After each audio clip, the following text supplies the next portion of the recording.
Raisa, Radio Indonesia Sehat. Healthy Lifestyle Radio.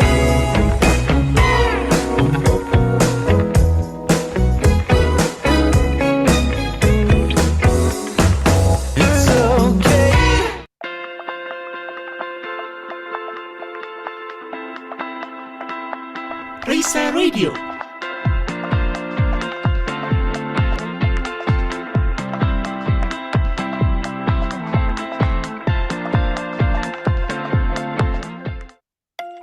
Mau lebih sehat? Yuk dengerin Bincang Sehat.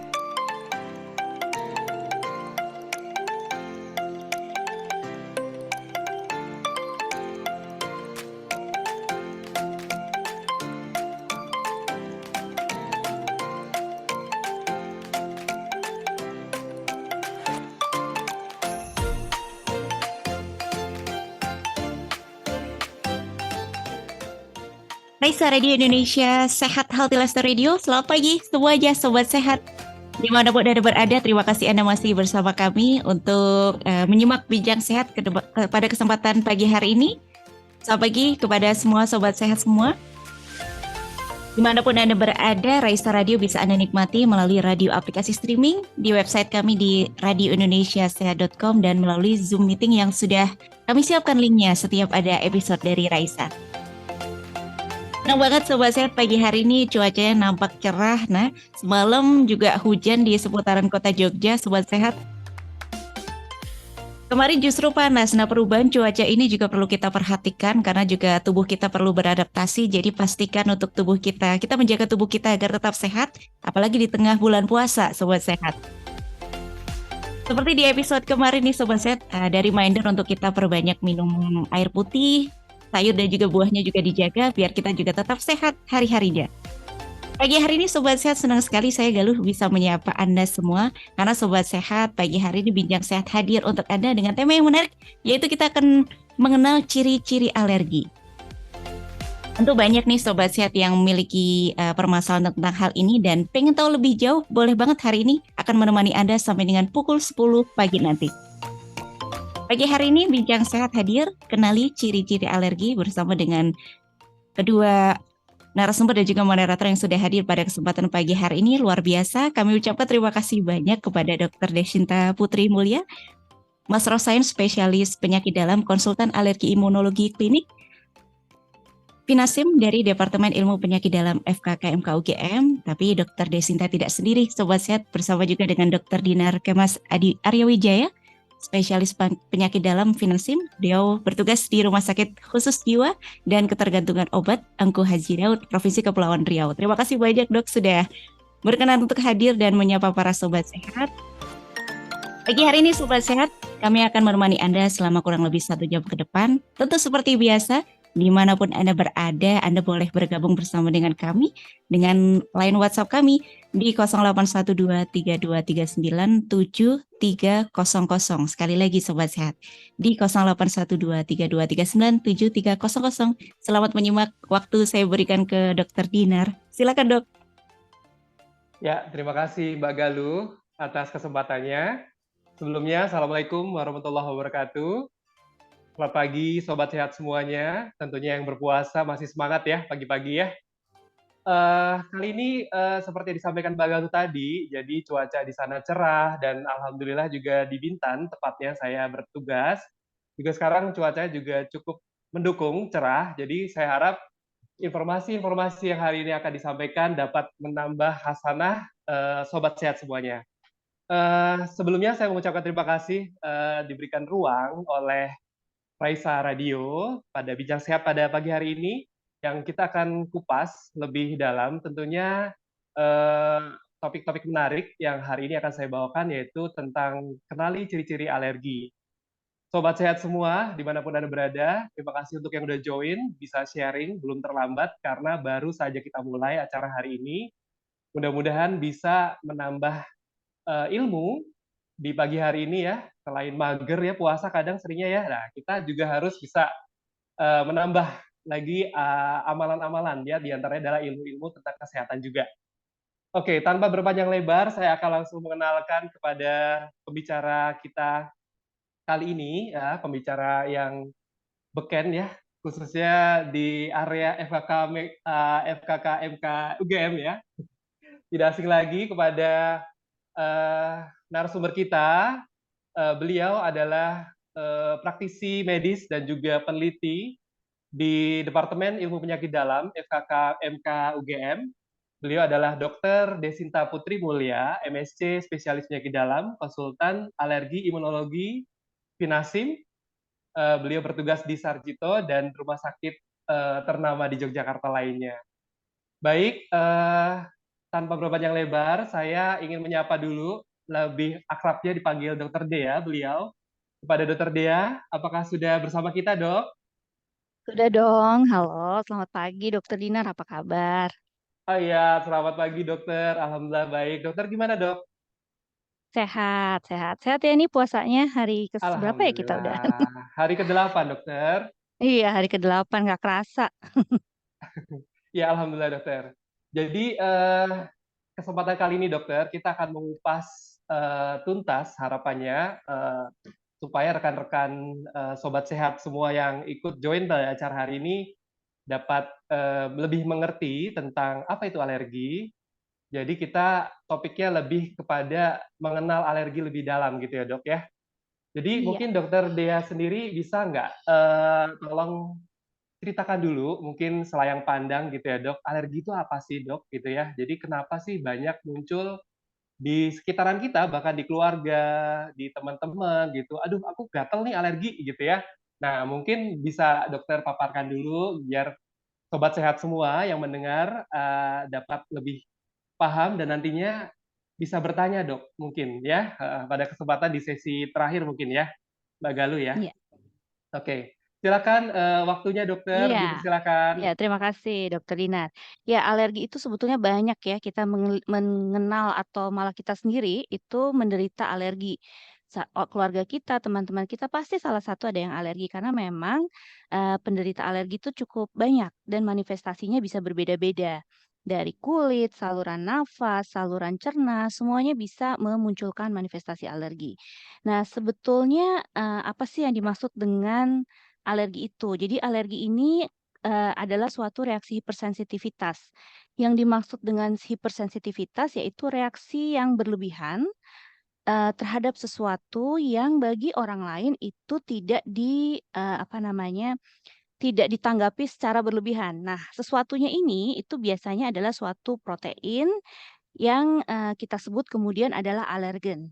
Jadi benda yang bagi orang lain itu, aman-aman saja, tapi pada orang alergi memunculkan suatu reaksi yang berlebihan dari tubuh, itu kemudian kita sebut alergen, gitu Dokter Dinar. Jadi alergi itu adalah reaksi berlebihan terhadap sesuatu yang bagi orang awam itu tidak menimbulkan reaksi, gitu. Baik, Dok. Jadi intinya adalah seseorang yang punya sensitivitas berlebihan akan dapat memunculkan Mhm, alergi di badannya ya, Dok. Kalau betul, terpapar betul. suatu zat yang dikenal dengan alergen tadi ya, Dok ya. Iya, betul. Betul. Dan paling sering alergen itu biasanya bersumber dari protein, begitu maksudnya, Dok. Iya, iya. Jadi bisa makanan atau apapun yang biasanya adalah sumbernya adalah protein. Terus kemudian, Dok, kalau misalnya nih ya, kita khawatir apa sih sebenarnya di tubuh kita ini yang bereaksi terhadap reaksi alergi ini ya. Nah, kira-kira apa saja, Dok, macam-macam alergi yang mungkin bisa dialami oleh seseorang, Dok? Iya, jadi alergi ini sebetulnya yang paling banyak, alergi itu kita bisa ketemu di mana saja ya, di sekitar lingkungan kita, baik yang kita hirup atau menempel di kulit, kemudian apa yang kita makan, atau kita oles, itu bisa menjadi suatu sumber alergi. Paling banyak mungkin kita mengenal alergi terhadap tungau debu rumah, ya. Jadi banyak orang yang bilang, "Saya alergi debu." Sebetulnya alerginya mungkin lebih tepatnya adalah alergi terhadap tungau debu rumah. Tungau debu rumah ini adalah suatu binatang atau, yang tidak terlihat. Kalau kita lihat dengan mata telanjang itu nggak kelihatan, dia, memang tumbuhnya atau berkembang biaknya itu di debu rumah tangga, karena makanan utamanya adalah epitel kulit kita, serpihan kulit kita. Dan ini paling sering apa namanya, berkembang biak itu di situasi-situasi yang lembab gitu ya, dan dia tumbuhnya di serat. Nah, jadi kemarin musim-musim hujan, panas, hujan, panas itu banyak orang-orang dengan alergi itu kambuh alerginya. Karena memang tungau debu rumah paling senang di saat seperti itu. Lalu kemudian ada juga alergi yang kita makan. Nah, alergi makanan ini yang paling banyak misalnya alergi terhadap seafood atau makanan laut ya. Kemudian alergi pada telur, itu juga banyak, dan alergi pada kacang-kacangan. Kalau di Indonesia sendiri karena konsumsi kacang kedelai dalam bentuk tahu tempe ini banyak, itu juga kita sering menemukan alergi terhadap kedelai. Jadi sebetulnya apapun yang ada di sekitar lingkungan kita, itu bisa menjadi alergen, tapi topnya itu adalah yang tadi saya sebutkan. Gitu, Dokter Dinar. Nah, Dok, tadi kan disampaikan sesuatu yang menempel juga bisa menyebabkan alergi, atau boleh dibilang sentuhan atau permukaan. Nah, itu biasanya apa, Dok? Kira-kira, Dok, yang bisa kita jumpai atau kita perlu waspadai nih pada orang-orang dengan sensitivitas yang berlebih tadi, Dok? Jadi maksudnya mekanisme yang muncul di Eh, klinis yang muncul di kita ya? Bukan, Dok. Tanda Tadi gejala misalnya yang kan muncul. debu udara gitu ya, Dok ya. Mhm. Kemudian kemungkinan besar dari tungaunya. Kemudian makanan kemungkinan besar dari variasi Oh, seafood. kalau Nah, yang tadi dioles kalau tuh yang apa nempel, gitu ya? misalnya atau lotion kosmetik mungkin, Dok, atau mungkin Ya, bisa. dia sabun cuci piring misalnya gitu, Dokter. Ya, jadi kalau yang menempel-nempel ini paling sering kita sebut dermatitis kontak nanti, kontak alergi ya. Jadi misalnya kalau yang paling banyak itu alergi terhadap logam. Logam itu bukan protein tapi kok bisa membuat alergi karena ada yang namanya hapten teori. Nanti lebih lebih lanjut ya. Intinya logam itu bisa membuat alergi. Kemudian lotion atau Hmm. apapun yang kita oles ke tubuh itu juga beberapa orang yang punya hipersensitivitas itu juga bisa bereaksi alergi. Semir Hmm. rambut gitu ya. Kita kan suka Hmm. ya pakai semir rambut Hmm. itu juga bisa membuat alergi. Terus apa ya, sehari-hari yang kita sering pakai juga. Jadi intinya apa yang kita oles itu juga bisa menjadi, source atau alergen yang kemudian akan menimbulkan suatu reaksi alergi. Baik, dokter. Jadi intinya tidak hanya makanan yang kita konsumsi atau juga suatu kondisi rumah yang lembab dan kotor penuh dengan kuman tungau tadi juga bisa menyebabkan alergi ya, Dok? Pantas saya juga punya pengalaman, Dok. Ada pasien yang direkam jantung, pasca rekam jantung itu kan ada logam yang menempel di dada tuh, Terhadap Dok. ininya ya. Iya, Mhm. dia timbul seperti luka bakar gitu, Dok, di dinding dadanya itu. Iya Nah, betul, iya kira-kira nih, Dok, ciri-ciri alergi itu yang muncul seperti apa, Dok? Misalnya iya gitu, kalau kita iya. khawatirkan Jadi itu. memang paling enak melihat manifestasi dari alergi itu dari dia jalur masuknya ya. Misalnya tadi kalau tungau debu rumah itu kan berterbangan di lingkungan kita, debu itu berterbangan kemudian kita hirup. Nah, manifestasi alergi biasanya paling banyak adalah di saluran nafasnya. Misalnya jadi sering batuk-batuk. Jadi ada orang yang batuk-batuk sudah diobatin di mana-mana kok nggak sembuh-sembuh. Ternyata itu adalah batuk karena alergi. Atau sesak nafas, asma, itu juga bisa dicetuskan oleh alergi terhadap tungau debu rumah utamanya. Terus lalu kemudian, apa namanya, meler. Meler atau, apa kalau kalau merocos gitu ya, jadi di mata juga Pilek-pilek gitu keluar kali ya, Dok, ya? ya pilek-pilek. Jadi kita sebutnya rinitis alergika. Itu juga adalah, biasanya penyebabnya adalah alergen yang dihirup. Walaupun memang tidak menutup kemungkinan juga muncul, kita hirup tapi muncul di kulit juga muncul. Nah, di kulit itu manifestasi yang paling sering muncul itu seperti apa? Orang awam itu taunya paling sering dikeluhkan adalah biduran kalau bahasa Jawa. Hmm. Kalau bahasa kedokterannya urtikaria, kalau bahasa daerah lain mungkin ada yang sebut kaligata gitu ya. Saya nggak tahu kalau di Bintang apa tuh Dokter Dinar. Jadi Sama, Dok, intinya biduran. biduran. Biduran ya, sama ya. Jadi itu yang paling paling sering juga muncul tuh di kulit. Nah, walaupun di kulit ini berbeda-beda, ada yang biduran, ada yang cuman merah-merah, ada yang tadi dokter Dinar bilang, blister gitu ya, ada benjolan berisi air, itu nanti juga bisa merupakan manifestasi alergi. Jadi di kulit ini manifestasinya banyak sekali. Kemudian alergi yang kita makan, itu juga biasanya akan muncul reaksi di saluran cerna. Jadi diare-diare atau jadi malah justru begah gitu ya, atau nyeri perutnya, atau dia buang air besar malah sulit, itu juga bisa manifestasi dari alergi makanan. Dan kalau yang dioles tadi, itu biasanya yang muncul adalah tadi kemerahan, blister, seperti luka terbakar. Jadi, atau biduran juga bisa, walaupun jarang yang paling sering tuh yang tadi, yang bule gitu ya, ada muncul cairan vesikel isi air gitu ya, itu yang paling sering juga untuk dermatitis kontak. Jadi memang, paling sesuai dengan apa dia cara masuk dari alergennya itu, gitu Dokter Dinar. Baik, Dok. Jadi intinya adalah tergantung paparannya dia di mana ya, Dok, ya? Kalau dia masuknya Iya, lewat itu saluran yang kita paling nafas, curigai duluan. betul. Curiganya berarti, oh dia batuk-batuk itu simptom dari atau gejala dari munculnya kemungkinan alerginya dari situ ya, Dok, ya? Iya, walaupun Kemudian memang kalau ada yang bisa manifestasi di tempat lain ya. betul, betul, Dokter. Kemudian kalau untuk ini, Dok, misalnya ya, Dok, kan seseorang kita nggak tahu nih alerginya itu datang dari mana ya. Apakah kita bisa menduga itu suatu keturunan, Dok? Iya, alergi itu komponennya memang diturunkan. Jadi kalau kita tanya-tanya lagi ke pasien, jadi ini istilahnya atopi. Jadi bakat alergi ya. Jadi kalau kita tanya-tanya lagi ke pasien, misalnya datang dengan biduran, terus kita bertanya lagi, di keluarga ada nggak yang alergi? Dia rada ragu menjawab, kita tak arahkan. Misalnya di keluarga ada nggak yang asma? Ada nggak yang rinitis alergika? Jadi manifestasinya tidak selalu sama dalam satu garis keluarga gitu. Tapi bakat Hmm. alerginya ini diturunkan namanya atopi. Jadi biasanya orang alergi itu sudah punya bakat di dalam keluarganya untuk kemudian nanti develop menjadi penyakit alergi gitu. Betul, jadi seseorang, punya potensi alergi juga bisa dari keluarga ya, Dok, ya? Kalau Iya, kita iya. lihat nih, Dok, mungkin sepanjang, dokter, melakukan treatment dengan pasien, itu kira-kira nih, Dok, yang paling banyak muncul datang ke poli penyakit dalam tuh biasanya pasiennya dengan gejala apa, Dok? Terus yang kedua, Dok, mungkin bisa sekalian juga satu rangkaian, eee, di Indonesia ini dibandingkan dengan luar negeri, itu yang paling dominan itu alergi apa tuh, Dok, ya? Ya, oke. Pertanyaan baik sekali. Jadi kalau datang di penyakit dalam, jadi orang pasien alergi itu bisa datang ke poli kulit dengan keluhan kulitnya, kemudian ke poli THT dengan keluhan hidung tersumbat, meler dan sebagainya. Jadi kita sebut sebagai rinitis alergi atau datang ke penyakit dalam. Nah, penyakit dalam ini agak tricky munculnya. Jadi bisa kalau dia kena saluran cerna itu yang yang berkaitan adalah gastroenteritis eosinofilik. Jadi ini adalah suatu keluhan yang dikeluhkan pasien itu persis seperti penyakit MAH.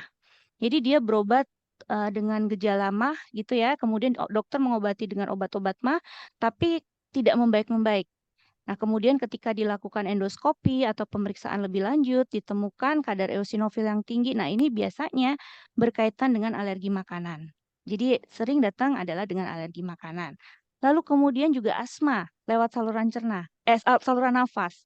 Jadi itu juga asma diobatin sesuai dengan obat asma, tapi kok ya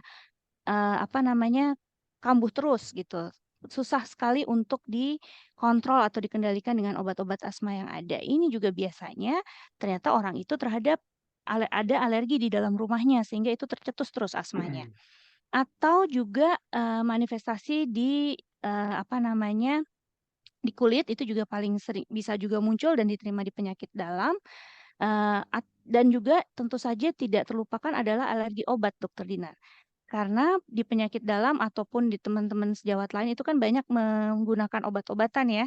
Nah, itu ada beberapa orang yang alergi terhadap obat-obatan. Nah, ini manifestasinya bisa bermacam-macam dari sekedar biduran sampai alergi yang berat. Itu kita juga sering temukan di poli penyakit dalam. Gitu. Terus yang tadi, Dok, paling sering di Indonesia tuh yang mana, Dok, Oh, biasanya iya, alerginya tuh, paling Dok? sering di Indonesia, alergi tungau debu rumah. Dan ini sangat bisa dimaklumi karena Indonesia kan lembab ya, dan ini jadi wilayah yang disenangi oleh tungau. Jadi memang paling orang Indonesia itu biasanya rata-rata rumahnya, karena dia hujan dan panas secara bergantian, jadi memang kita kadar kelembapannya cukup tinggi, cukup digemari oleh tungau debu rumah. Kemudian juga kadang-kadang, bersih-bersih itu kan masih suka Hmm. pakai sapu atau sulak, jadi debunya kemana mana jadi memang paling sering muncul adalah tungau debu rumah. Itu. Kalau makanan, kalau orang Indonesia ini saya banyak menemukan alergi seafood jelas ya, karena kita juga banyak senang makan-makan ikan gitu, dan itu bagus sebetulnya, tapi kalau ada alergi jadinya nggak boleh ya. Terus kemudian telur, beberapa pasien, dan kacang-kacangan, itu yang paling Hmm. sering. Kedelai juga itu. Kan sering dok nih misalnya ya, ada pasien bertemu dengan kita. Karena tahu kita dokter, kita ditanya kan, dok, saya tuh dulu nggak pernah alergi dok, tapi sekarang Mhm, akhir-akhir ini kok mudah biduran. Nah, iya. padahal semasa kecil hingga bahkan dewasa muda, terus kemudian setelah berkeluarga dan punya anak, tiba-tiba dia jadi sering biduran. Nah, itu Mhm, biasanya dok, itu kalau seperti itu gimana ya dok kita untuk lebih memahami kenapa seseorang yang anggaplah dari kecil dia mhm, nggak punya riwayat alergi, bahkan mungkin disangkal ya riwayat atopi atau keturunan di keluarga tadi, katanya nggak ada riwayat mmm. keluarga dengan asma dan segala macamnya. Nah, tiba-tiba dia sering alergi nih ceritanya, di usia yang sudah boleh dibilang tidak muda lagi katakanlah. Nah, itu gimana dok? Mungkin bisa Iya, dimulai jadi dulu dengan usia dokter. Paling sering iya, pada dewasa ini iya, usia berapa kita bisa oke, terjangkit alergi, betul. iya. Jadi kalau yang tadi Dokter Dinar ceritakan, dulu saya nggak apa-apa, sekarang kok biduran Dok. Ini justru ciri khas dari pasien alergi. Jadi tadi kan alergi itu adalah reaksi hipersensitivitas. Nah, mendevelop atau mengembangkan sensitivitas ini itu waktunya lama. Jadi orang makan, contohnya ya, alergi terhadap kacang misalnya. Dia makan kacang pertama kali, tubuhnya mungkin sudah reaksi, sudah membentuk suatu antibodi yang kita kenal sebagai IgE namanya, namun belum memunculkan gejala. Makan kacang kedua, IgE-nya makin banyak. Makan kacang ketiga, makin banyak lagi. Begitu makan kacang keempat, nah ini yang kemudian memicu sel MAS namanya di dalam tubuh untuk pecah dan kemudian menimbulkan reaksi alergi. Jadi fase makan kacang satu sampai makan kacang 4 ini kita sebut fase sensitisasi. Jadi, sensitisasinya berkembang secara bertahap. Jadi biasanya memang pasiennya akan bilang, "Saya dulu nggak apa-apa makan kacang, kok sekarang makan kacang saya biduran." Jadi itu memang ciri ciri khas dari, pasien alergi. Nah, Hmm. apakah semua orang dengan bakat alergi seperti kita bilang tadi, atopi tadi, itu pasti akan menjadi suatu penyakit alergi ke depannya? Nah, ini ternyata banyak hal dari penelitian yang apa namanya, mempengaruhi bakat ini kemudian muncul sebagai penyakit alergi. Kita kan bakat itu ada bakat keluarga diabetes, punya bakat keluarga, kolesterol tinggi misalnya seperti itu ya, tapi nggak semuanya kan jadi penyakit diabetes atau jadi mereka dengan dislipidemia itu kan nggak semuanya, tergantung apa yang kita makan. Nah, sama dengan alergi. Jadi bakatnya ada, tapi kalau nggak ada apa, faktor yang membuat kemudian dia menjadi alergi itu nggak. Nah, faktor-faktor ini apa saja? Salah satunya yang ada di penelitian tuh banyak hal, misalnya, eee, kelahiran, riwayat kelahiran. Jadi mereka yang lahir dengan sesar versuskan mereka yang lahir dengan alami, ternyata kecenderungan alergi itu lebih tinggi dengan sesar. Kemudian mereka dengan, riwayat yang justru terlalu bersih, terlalu dilindungin waktu kecil. Ini Hmm. namanya hygiene theory ya, ini ke depannya bisa jadi alergi. Atau jadi ini ada pengaruh dari mikrobiota. Mikrobiota dari tubuhnya. Jadi mikrobiota yang sehat itu dapat mencegah seseorang untuk muncul manifestasi alerginya. Lalu kemudian juga lingkungan, polusi udara itu juga bisa membuat apa namanya, barrier dari mukosa atau kulit kita terganggu. Dan cenderungan kulit, misalnya kulitnya itu kering, tidak pernah diberi kelembapan dengan pakai lotion yang tepat gitu, itu mudah untuk kemudian, eee, alergen-alergen itu masuk ke dalam tubuh dan mencetuskan suatu sensitisasi. Jadi ini hal-hal inilah yang perlu kita perhatikan kalau keluarga kita memiliki bakat atopi.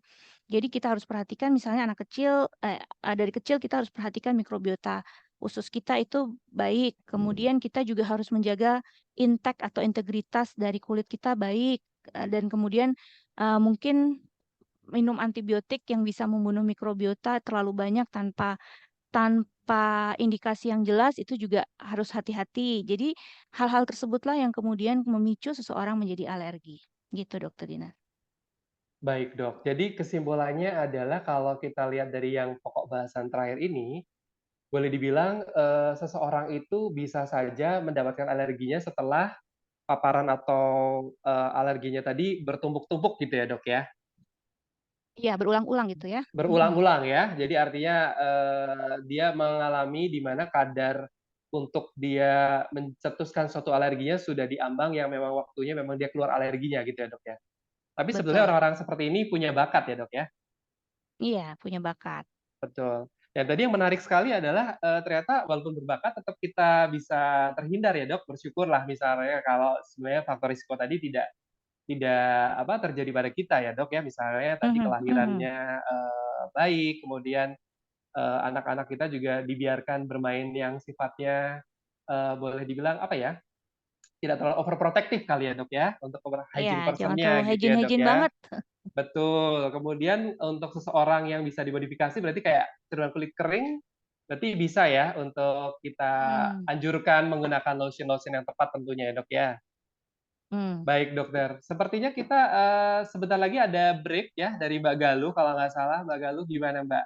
Kita masih bisa lanjut dulu atau mau break dulu sebentar? Monggo dok bisa lanjut dulu mungkin Oke, 2 menit lagi. baik. Jadi semakin seru ya dok. Berarti kalau yang tadi dibilang paparannya makin bertambah berulang-ulang, jadi menimbulkan alergi. Terutama contohnya kacang nih ya. Bentar lagi kayaknya insya Allah juga nggak lama ya, nggak disangka-sangka 20 harian lagi Lebaran. Banyak kacang di situ dok ya. Jadi hati-hati nih Iya, untuk yang hati-hati, alergi ya. betul. Ya, jadi benar orang alergi itu harus tahu betul dia itu alergi terhadap apa, karena kan kita misalnya nih naik pesawat itu kan suka dapet kacang gitu ya. Nah, tahu-tahu pada saat itu sensitisasinya lagi tinggi-tinggi. Jadi yang malah munculnya adalah reaksi alergi berat yang kemudian kita sebut anafilaksis. Jadi orang alergi itu memang harus tahu dia tuh alergi terhadap apa, itu nomor satu.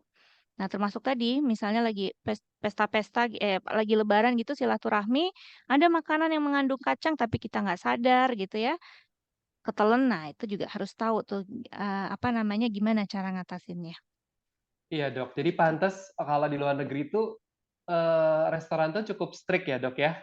Yang saya lihat Mhm itu di menunya mereka akan bilang ini contains peanuts gitu ya, contains beberapa mhm, protein yang mungkin bisa menciptakan alergi ya. Berarti mereka concern ya. betul. Mungkin bisa ditiru ya bagi para pengusaha-pengusaha makanan di Indonesia khususnya ya di Yogyakarta mungkin.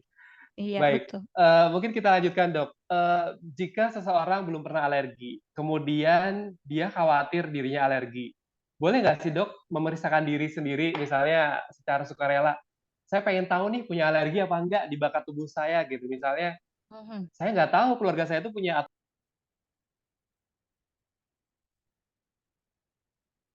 Kok oke. Iya, tadi ke-mute ya, Dokter Dinar? ya dok, yang terakhir intinya secara sukarela itu kira-kira boleh nggak dok kita melakukan tes alergi tersebut dok? Iya, sebenarnya sih tidak dianjurkan, gitu. Karena kita hanya melakukan tes jika manifestasinya memang ada. Kenapa begini? Ingat tadi kita, menyebutkan kata sensitisasi. Jadi tes alergi itu ada bermacam-macam. Ada tes dari laboratorium, ada tes yang apa namanya, diintervensi atau dicobakan di orang tersebut yang kita ada yang dikenal dengan sebutan skin prick test. Jadi diteteskan di kulit, kemudian kita akan memprik pakai jarum. Tentu saja tetesan ini sudah diolah ya di laboratorium ya. Jadi nggak sembarang makanan dikasih di kulit kemudian kita prik pakai jarum. Jadi ini tentu saja sudah ada regen yang khusus untuk melakukan tes alergi. Kemudian ada juga yang namanya provokasi tes, dicoba telan. Nah, kalau yang laboratorium mau dilakukan sih ya boleh-boleh aja gitu ya, tanpa ada gejala mau dicek boleh-boleh aja. Cuman ini kalau misalnya nggak ada gejala ngecek itu agak sedikit mahal gitu ya. Nah, kalau yang skin prick atau yang provokasi tes itu kalau ada gejala baru kita tes. Kenapa? Karena takutnya tes ini kan memperkenalkan alergen ke kulit maupun Hmm, dimakan gitu. Takutnya ini malah mencetuskan sensitisasi yang tadinya nggak ada. Jadi tes hanya akan dilakukan jika manifestasi klinisnya memang muncul gitu. Gitu. Jadi dokter nggak sembarangan nge-screening dengan melakukan skin prick test gitu. baik. Jadi kita sebaiknya lebih bijak gitu ya dok ya untuk menyikapi alergi ini ya. Jadi jangan karena saking parnonya, udah deh saya mau cek aja sembarang gitu ya di laboratorium luar gitu misalnya. Jadi lebih tepatnya Mm-mm. konsultasi dulu ya sama dokter. Baik Mm-mm. dok, sepertinya waktu untuk break kita sudah tiba, dokter Dea. Jadi mungkin kita coba kembalikan dulu ke Mbak Galuh. Nanti akan kita sambung lagi. Gimana Mbak Galuh? Apakah siap?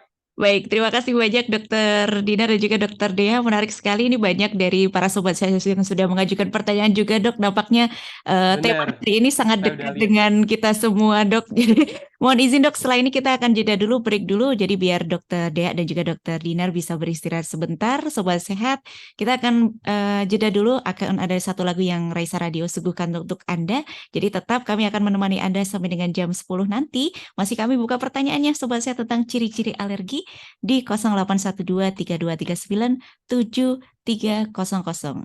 Home Movies untuk Anda di pagi hari ini tetap stay tune di Raisa Radio Indonesia Sehat. Raisa Radio Indonesia Sehat. Healthy Lifestyle Radio.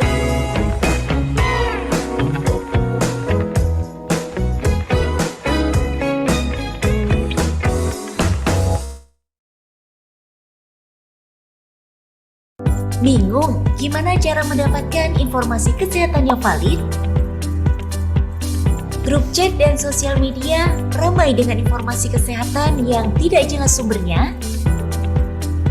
Raisa Radio hadir untuk menjawab pertanyaan Anda.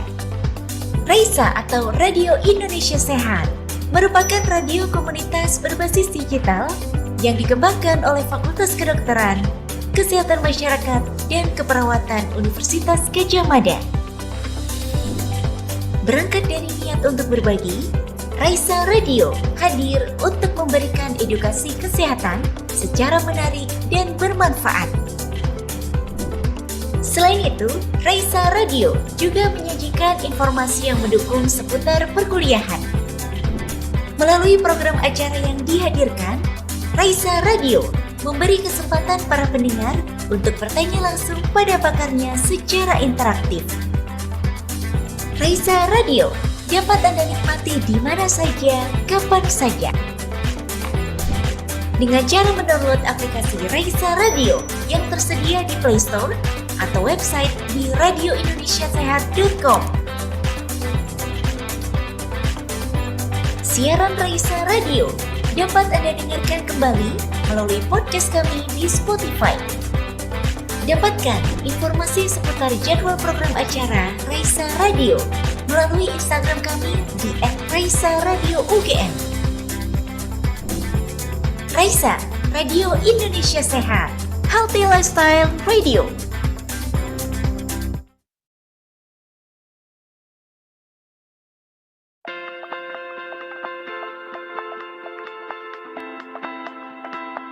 Raisa Radio.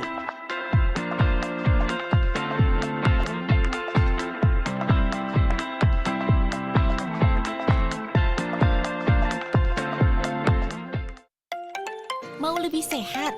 Yuk dengerin Bincang Sehat.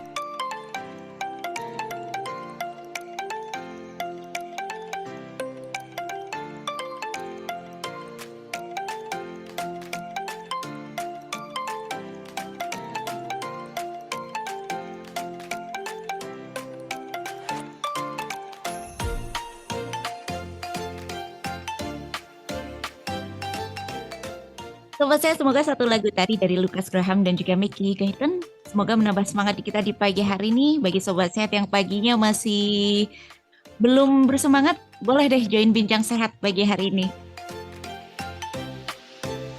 Dan terima kasih para sobat sehat yang sudah mengajukan pertanyaan ke kami di edisi Bincang Sehat. Pada kesempatan pagi hari ini kita masih di tema yang menarik, yaitu kenali ciri-ciri alergi. Masih bersama dengan Dokter Dea dan juga Dokter Dinar nih untuk Anda sobat sehat. Pertanyaannya masih kami buka sampai dengan pukul 10 nanti ya sobat saya. Jadi pastikan untuk Anda juga jangan lupa untuk follow Instagram kami di @raisa_radio_ugm.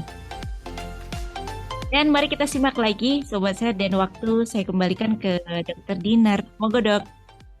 Terima kasih Mbak Galuh. Ya, kita kembali lagi di sesi Bincang Sehat kali ini dengan tema kenali ciri-ciri alergi. Tadi sudah banyak disampaikan dari Dokter Dea mengenai alergi itu apa, kemudian seseorang bisa mengalami alergi dan jenis-jenis alergi yang terjadi pada seseorang, dan juga cara mengetahui atau tes-tes yang bisa dilakukan untuk kita mengetahui alergi tersebut. Ya, Dokter Dea, apakah sudah join, Dok? Halo, ketemu lagi. Oke, ya Dok. Sepertinya makin hangat Dok ya. Ini ada beberapa pertanyaan yang sudah masuk ya Dok. Saya himpun pertanyaannya sudah lumayan nih. Nah, kita Mhm, mungkin sedikit sambil diskusi sekalian membahas pertanyaan ini ya Dok ya. Karena ada juga boleh. yang pertanyaan-pertanyaannya sudah dokter sampaikan tadi di awal, tapi mungkin sobat sehat sekalian yang bertanya pas belum join pada saat dokter jelaskan. Jadi pertanyaan pertama dari Eriana Dok. Mungkin dokter bisa sampaikan Dok, beda reaksi alergi dari makanan dan hewan Dok. Nah itu kira-kira bisa kita bedakan nggak sih Dok secara kasat mata Dok kalau seseorang itu alergi makanan atau alergi hewan tadi Dok, atau hewan-hewan kecil-kecil tadi, tungau Oh, misalnya, maksudnya tungau ya? ya, Ya, atau bulu bulu kucing atau bulu ya hewan-hewan peliharaan ya, gitu. oke. Ya, ya. Ya, tadi yang seperti saya sampaikan di awal, kalau ada manifestasi kita akan melihat dulu paparan yang paling dekat dulu. Jadi kalau misalnya dia manifestasinya itu di saluran cerna, maka hal yang kita curigai pertama adalah makanan yang dimakan. Tapi kalau manifestasinya di saluran nafas, dihirup, atau di kulit karena menempelnya tadi tungau debu rumah atau bulu binatang, maka munculnya kita akan curiga di situ dulu. Tapi memang bisa jadi orang, apa, makan sesuatu tapi munculnya adalah biduran, gitu. Atau yang tadi gastritis eosinofilik itu bisa juga karena dia pada waktu bicara dan sebagainya tungau masuk ke dalam saluran cerna. Jadi kemudian muncul, reaksi di saluran cerna. Jadi artinya memang agak susah untuk ngebedain, oh ini gara-gara tungau, oh ini gara-gara makanan. Paling baik adalah begitu muncul reaksi alergi kita lalu melakukan tes, apa yang menyebabkan. Gitu. Itu yang paling paling paling baik ya. Kalau mau yang agak murah itu memang mencatat. Jadi misalnya gini, kalau ini terutama untuk diberlakukan terutama untuk alergi makanan. Jadi kalau manifestasinya di saluran cerna. Jadi misalnya makan pagi itu A, B, C makanannya ya. Terus hari itu dia muncul reaksi alerginya apa? Nyeri perut, seperti apa nyerinya, nyeri banget atau enggak, lalu kemudian makan siangnya apa. Nah, dilakukan pencatatan tersebut selama, 1 bulanan gitu ya. Nah, jadi kita sebut sebagai, food diary. Jadi untuk yang manifestasi-manifestasi di saluran cerna itu kita melakukan food diary, kemudian kita lihat, oh yang ini nih kayaknya yang kita curigai. Nah, kalau mau lebih tepatnya kita bisa melakukan tes skin prick test tadi, itu lebih sensitif ya. Walaupun memang, ada keterbatasan juga. Jadi kalau untuk tungau debu rumah atau untuk bulu binatang dia sensitivitasnya cukup tinggi. Tapi kalau untuk makanan agak kurang baik dibandingkan tes yang dicoba langsung dimakan, gitu. Gitu Baik kurang lebih Dok. Dokter Dinar. Jadi, pada orang-orang yang, tadi ya alergi, reaksi alergi memang ya tentunya kalau itu alergi ringan, prinsipnya ya bisa kita atasi sendiri, tapi untuk lebih tepatnya itu karena apa, ya mungkin konsultasinya ke dokter juga kembali lagi ya, Dok, ya. Iya, harus Nah, dites, heeh. betul. Nah ini Dok, ada pertanyaan ya, saya pikir beliau orang kesehatan ya, dari Sasha ya, bagaimana jika kita sedang bertugas mungkin, kemudian datang pasien dengan alergi, tingkatnya mungkin sedang berat, nah kita nggak tahu nih alergi dari mana. Nah, bagaimana cara mengakses dengan cepat dan juga treatment apa yang bisa kita mulai, Dok? Mungkin kita takutnya jangan-jangan nambahin alergi nih, kita kasih antibiotik A misalnya, atau kita kasih obat analgetika atau anti nyeri B, kok malah takutnya memperberat kondisi pasien tersebut. Nah, itu gimana Dok? Mungkin ada trik dan tipsnya Dok bagi Iya, yang jaga di lini pertama IGD. iya. Silakan Dokter. Jadi yang paling penting adalah mengenali dulu, oh ini adalah reaksi alergi. Kemudian setelah kita kenali, kita pikirkan, ini reaksi alergi ringan atau reaksi alergi berat. Artinya apakah saat ini kita sedang berhadapan dengan suatu shock anafilaksis misalnya, atau suatu anafilaksis reaction. Nah, Pada alergi sebetulnya tangani dulu mekanisme yang muncul karena dia kan ke UGD ya. Misalnya apakah kita akan memberikan antihistamin, apakah kita memberikan steroid atau mungkin memberikan adrenalin pada kondisi shock anafilaksis. Nah, tentu saja pada saat pasien datang kan kita juga bertanya ya, melakukan anamnesis. Nah, itu harus ditanyakan adalah riwayat sebelum-sebelumnya. Pernah nggak dia seperti ini? Satu. Kedua, kemudian kalau reaksinya adalah tipe cepat, jadi tadi yang seperti biduran, anafilaksis dan sebagainya, itu ditanyakan aja. Dalam beberapa waktu terakhir itu ada paparan apa-apa saja. Misalnya, iya dok, saya tadi itu habis makan kacang muncul seperti ini. Oh berarti kacang nih. Kemungkinan obat-obatan nggak? Kita tanyakan juga. Pernah nggak ada reaksi obat-obatan? Maaf. Terus kalau dibilang, oh saya ada reaksi obat ini, nah kita pakai yang tidak di golongan itu. Tadi kalau dokter Dinar misalnya bilang, oh ya dok saya ada reaksi obat asam mefenamat misalnya, berarti itu kan golongan NSAID ya. Hindari dulu untuk obat-obatan di golongan itu. Kita pakai golongan lain. Nah, jadi artinya yang pertama atasi dulu gejalanya sambil melakukan anamnesis apa yang kira-kira mencetuskan. Kemudian kalau kita harus melakukan suatu intervensi, kita hindari dulu yang di golongan dia.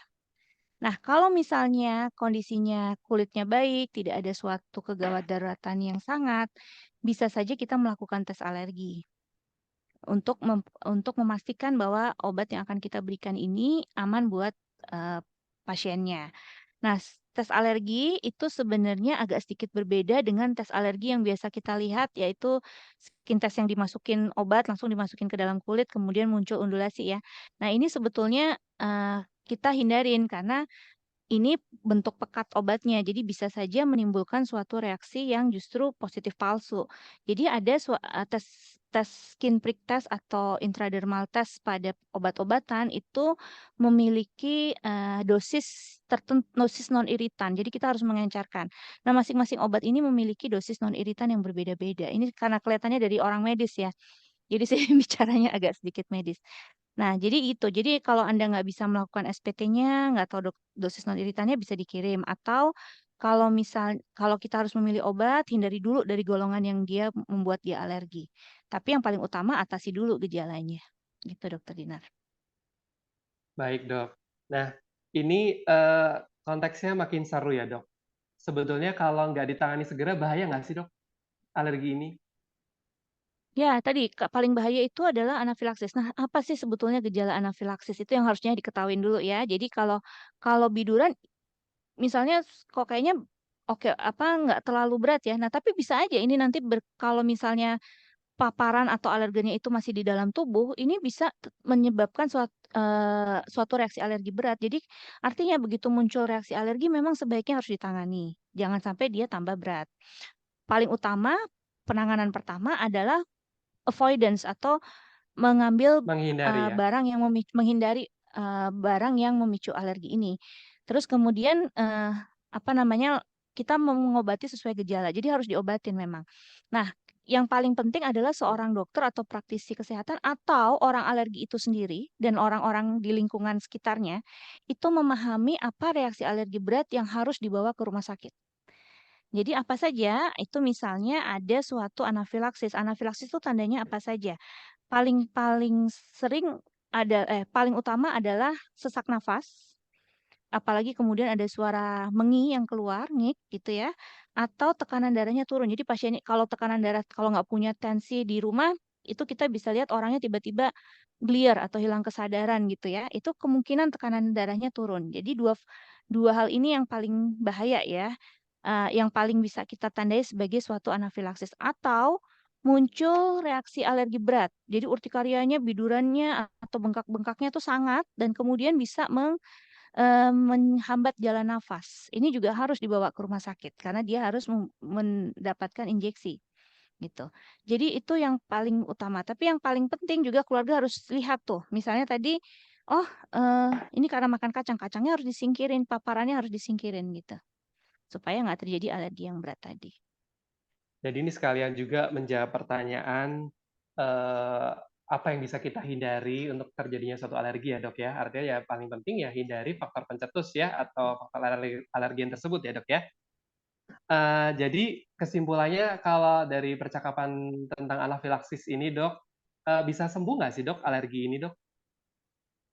Ya, sayangnya alergi karena ini sudah genetik ya, apa, Mhm. keturunan gitu, bakat alerginya ini nggak bisa sembuh. Jadi dia ya bisa setelah misalnya sudah membaik, kondisinya membaik, mungkin dia kemudian dikasih paparan tidak terlalu bereaksi secara secara berlebihan lagi, tapi dia bisa muncul alergi lagi terhadap hal yang lain. Jadi bakat alerginya ini yang nggak bisa hilang. Tapi kita bisa melakukan pelacakan penyebab, jadi kita bisa melakukan avoidance, perubahan gaya hidup kita untuk tidak mencetuskan. Kemudian ada juga yang kita kita sebut sebagai terapi desensitisasi. Desensitisasi itu adalah menjadikan seseorang yang alergi terhadap sesuatu menjadi tidak tidak bereaksi alergi terhadap hal ini. Yang paling sering kita lakukan desensitisasi adalah alergi obat. Karena obat-obatan itu ada satu titik di mana dokter harus memakai obat tersebut, nggak ada pilihan lain, dan ini sangat penting untuk pasien. Padahal pasiennya alergi terhadap obat tersebut. Nah, itu kita bisa melakukan desensitisasi. Tentu saja ini akan dijelaskan lebih lanjut ke pasien karena ada beberapa resiko yang harus kita kita perbincangkan dalam saat melakukan desensitisasi tersebut. Atau yang juga kalau yang untuk di lingkungan desensitisasi yang paling sering kita kerjakan adalah desensitisasi terhadap tungau debu rumah. Jadi yang punya alergen hanya terhadap tungau, nggak ada alergen lain ya, itu bisa kita coba untuk melakukan desensitisasi, gitu. Jadi artian sembuh itu bakat alerginya nggak bisa sembuh, tapi terkontrol kemudian pasien tidak muncul reaksi-reaksi alergi tiap harinya dan dapat melakukan aktivitas seperti biasa, normal, itu bisa dikerjakan. Tapi bakat alerginya memang agak susah, karena itu memang namanya juga bakat ya, gift gitu, gitu. Baik dok. Jadi ini sekaligus sudah menjawab pertanyaan juga dari Ratih ya, apakah alergi bisa disembuhkan. Nah, tadi disampaikan akan kemungkinan besar bisa kita lakukan desensitisasi obat ya dok ya, atau hanya obat saja yang bisa dilakukan seperti itu. Ini ada pertanyaan menarik dok dari Anita mengenai seafood dok. Nah, apakah bisa dok dilakukan semacam manipulasi tadi dokter supaya seseorang ini yang kepengen banget makan seafood itu bisa kesampaian dok gitu, karena kadang tuh Iya. ya namanya family gathering, bahkan sekarang kan lagi marak ya buka puasa bersama ya, mungkin lokasinya Hmm. rumah makan seafood dan dia ingin hadir tapi nggak ada yang bisa dia konsumsi karena dia tahu dia alergi seafood. Nah itu kira-kira ada nggak dok kemungkinan di treatment seperti obat tadi desensitasi ya, Mhm. alergen ya Oke. pada makanan seafood? Silakan dokter. Iya, tricky ya. Jadi kalau misalnya untuk tadi obat-obatan, tunggal debu rumah, itu memang sering dikerjakan dan angka keberhasilan cukup tinggi. Tapi kalau untuk makanan secara teori itu bisa. Prinsipnya sama. Cuman secara praktek ini ternyata agak susah untuk alergi makanan untuk dilakukan desensitisasi. Karena satu, kita nggak tahu tuh, kan seafood itu banyak ya jenisnya, cumi, kepiting, udang, nih yang mana nih yang dia menyebabkan alergi. Dan biasanya satu orang alergi terhadap seafood tertentu, dia juga alergi sama yang seafood yang lain. Nah, ini kita mau ngetesnya, memberikan paparan secara bertahapnya yang mana, itu agak susah jadinya. Jadi secara praktek itu susah untuk dilakukan. Jadi memang, kadang-kadang saya kalau ke pasien tuh bilangnya desensitisasi oleh alam.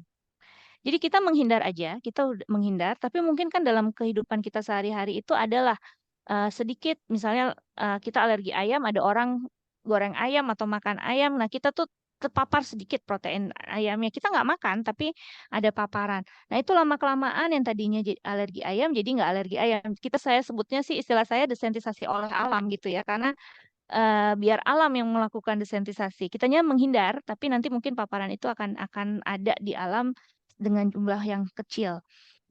Kalau untuk teori desensitisasi sih kita bisa kerjakan, tapi, untuk praktek keberhasilannya terhadap food allergy itu agak sedikit, eee, s nggak terlalu baik ya dibandingkan desensitisasi obat atau tunggal. Gitu Dokter Baik, Dinar. Dok. Jadi, saya sendiri ingin berbagi pengalaman boleh ya, Dok, ya? Jadi saya, Hmm. punya anak yang asma dan juga rinitis alergi, jadi saya khawatirnya mereka punya alergi dari makanan, karena setiap habis makan makanan tertentu, asmanya tuh tercetus, Dok. Jadi saya cek di laboratorium untuk tes alergi panel Indonesian Food. Nah, itu ternyata Mhm. grafiknya muncul bermacam-macam, Dok. Mungkin bisa berbagi juga, Dok, untuk pertanyaan tadi, Dok, mengenai seafood. Jadi ternyata nggak semua seafood yang grafiknya itu naik tingkat alerginya gitu. Yang pengalaman pribadi itu anak saya itu alergi terhadap kepiting gitu. Grafiknya Mhm. sangat tinggi sekali, tapi yang ikan, kemudian yang udang itu nggak muncul sama sekali. Berarti artinya tetap bisa makan seafood ya, Dok ya? Iya, kalau ngelihat itu kelihatannya sih dia bisa makan yang tidak alergi ya, tapi ingat juga punya bakat. Jadi ya bisa aja nanti sensitisasi terhadap makanan lain. Jadi ya Baik. memang paling utama yang tadi alergi seafood, dites aja karena seafood-nya banyak ya. Iya, betul, Dokter. Jadi Jadi tadi seperti dokter Dinar lakukan. ya, tapi memang mahal betul, Dok. Dokter dia sampaikan tadi memang pemeriksaan tersebut lumayan. Ada beberapa pertanyaan tadi dari Ibu Lia tentang biduran sudah dijawab ya oleh Dokter Dea tadi ya. Kalau biduran tuh kapan tiba-tiba bisa muncul seketika gitu. Nah, itu karena apa? Ya memang sudah disampaikan Dokter Dea tadi ya, Dok ya. Di sekitaran mungkin ada debu tungaunya yang mencetuskan hal tersebut. Kemudian tadi Ibu Anita, Ibu Ratna juga sudah dijawab sekalian ya bahwa kalau muncul alergi itu batuk itu suatu tanda ya, bukan bukan mencetuskan dia alergi, tetapi dia tanda dari alergi ya kalau batuk itu ya, Dok ya. Betul, betul. Nah, ini ada pertanyaan yang unik juga nih, Dok ya. Jadi bagus sih pertanyaannya. Mengapa sih, Dok, seseorang itu bisa alergi lebih dari 2 alergi gitu? Maksud saya ini mungkin yang disampaikan maksudnya tuh seseorang tuh bisa alergi makanan, alergi debu juga gitu. Nah, itu gimana, Dok? Mhm. Ya, jadi, sensitisasi itu tadi bersifat spesifik. Jadi IgE yang terbentuk, antibodi yang terbentuk ini sifatnya spesifik. Dia udah punya bakat alergen, artinya dia akan punya, bakat alergi artinya dia punya kemampuan tubuh untuk berespon mengeluarkan IgE itu, akan lebih tinggi dibanding orang awam. Nah, IgE yang terbentuk ini sifatnya spesifik. Jadi kalau paparannya udang, IgE-nya terhadap udang. Paparannya tungau, IgE-nya terhadap tungau. Jadi kalau dia makan udang sama tungau secara bersamaan, kemudian tubuhnya memunculkan antibodi. Nah, antibodinya terhadap 2 hal ini, terhadap udang sama tungau misalnya. Jadinya dia, eee, punya alergi IgE yang sama tinggi. Jadi orang itu bisa alergi seafood, juga alergi tungau pada saat bersamaan, karena sifatnya spesifik gitu. Baik. Sepertinya waktu kita cukup, mepet ini ya, Dok, ya, dengan Iya, batas yang nggak kerasa ya. disampaikan ya, nggak terasa juga udah jam segini. Mungkin, sobat sehat semua dimanapun berada, saya langsung saja kepada, eee, summary ya, mungkin hari ini yang disampaikan oleh Dokter Dea, bahwasanya alergi itu, bisa suatu bakat dari seseorang dan bakat tersebut belum tentu muncul dengan tips-tips yang nantinya akan disampaikan oleh Dokter Dea, yang bisa kita hindari dari faktor-faktor alergen atau yang menyebabkan, debu tadi.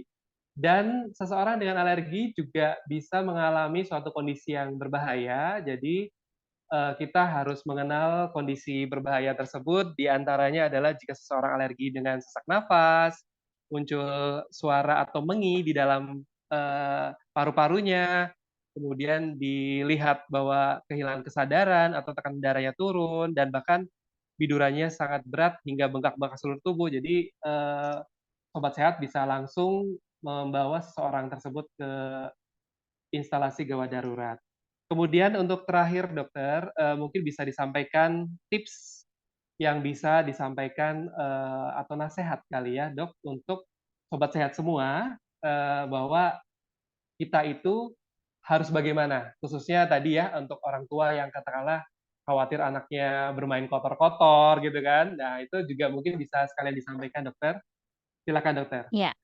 Tipsnya, jadi kalau misalnya di keluarga sudah ada riwayat alergi buat ibu-ibu gitu yang sedang mengandung gitu ya, mungkin lebih baik kita kalau bisa jangan pilih sesar, jadi lahir secara alami misalnya seperti itu. Kemudian perhatikan juga tumbuh kembang anak untuk, apa namanya, menyusui dengan ASI dibanding dengan susu formularium, itu adalah, salah satu hal untuk mencegah, anak tersebut kemudian memiliki penyakit alergi, yang udah punya keluarga, udah punya bakat alergi ya. Kemudian bagi mereka yang apa namanya, yang sudah dewasa, ya sudah dewasa kemudian sudah tahu dia punya alergian, selalu perhatikan barrier kulit. Jadi perhatikan kondisi kulit untuk selalu tetap lembab, intact, luka jangan ada. Kalau kulitnya kering ya harus rajin-rajin pakai lotion. Kemudian kalau dia punya alergi tungau, jangan lupa untuk selalu membersihkan rumah gitu ya. Mungkin menghindari barang-barang yang punya serat, misalnya karpet, eh, spray apa gorden dan sebagainya itu harus rajin untuk dicuci. Biarkan sirkulasi matahari masuk gitu ya, karena tungau ini matinya cuma dengan ultraviolet sebetulnya. Kemudian apa namanya, selalu tahu dia alergi terhadap apa. Jadi kita bisa avoid, bisa mencegah. Jadi nanti kalau misalnya ada pertemuan atau apa, kita udah bisa bilang ke cateringnya jangan ini. Dan yang paling akhir adalah mengetahui, tadi Dokter Dina sudah bilang ya, tanda-tanda yang berbahaya bagi alergi yang dimana ini harus langsung ketemu dokter. Nah, buat mereka yang punya gejala curiganya alergi, tapi belum tahu ini alergi atau bukan, bisa ke dokter-dokter alergi ya untuk melakukan tes alergi sehingga tahu apa sebetulnya menyebabkan alergi dan kemudian menghindar. Gitu Dokter Dinar. Baik, terima kasih banyak Dokter Dea. Ilmu yang di-sharing hari ini sangat bermanfaat, insya Allah. Dan tak terasa bincang sehat kita mengenai ciri-ciri alergi sudah usai. Jadi insya Allah ke depan kita akan adakan mungkin sesi lanjutan dari alergi seri 2 kali ya dok ya. Tanpa Boleh. berpanjang lebar, waktunya saya kembalikan kepada Mbak Galuh sebagai penyiar radio kita. Silakan Mbak Galuh, Baik, terima waktu kasih saya kembalikan. banyak. Terima kasih banyak Dokter Dea dan juga Dokter Didar sudah memberikan banyak informasi, banyak ilmu untuk kita semua terkait dengan ciri-ciri alergi. Tentu sobat saya dari sini kita sudah paham ya bahwa alergi ternyata macam-macam. Tadi juga sudah disampaikan Dokter Dea dan juga Dokter Dinar nih sobat sehat bahwa ada alergi yang perlu sudah gejalanya berlanjut yang sudah parah yang harus kita langsung ke rumah sakit jadi harus diwaspadai. Nah, sobat sehat, ternyata nih alergi ini tidak bisa disembuhkan. Namun dengan kita berkonsultasi dengan dokter kita bisa lebih berdampingan dengan alergi itu dan dokter bisa memberikan anjuran untuk kita bisa hidup tenang meskipun ada alergi. Sekali lagi terima kasih banyak Dokter Dea, Dokter Dinar sudah mampir di Sobat Sehat menyapa Sobat Sehat di pagi hari ini. Dokter dapat salam dari para sobat sehat nih pagi hari ini.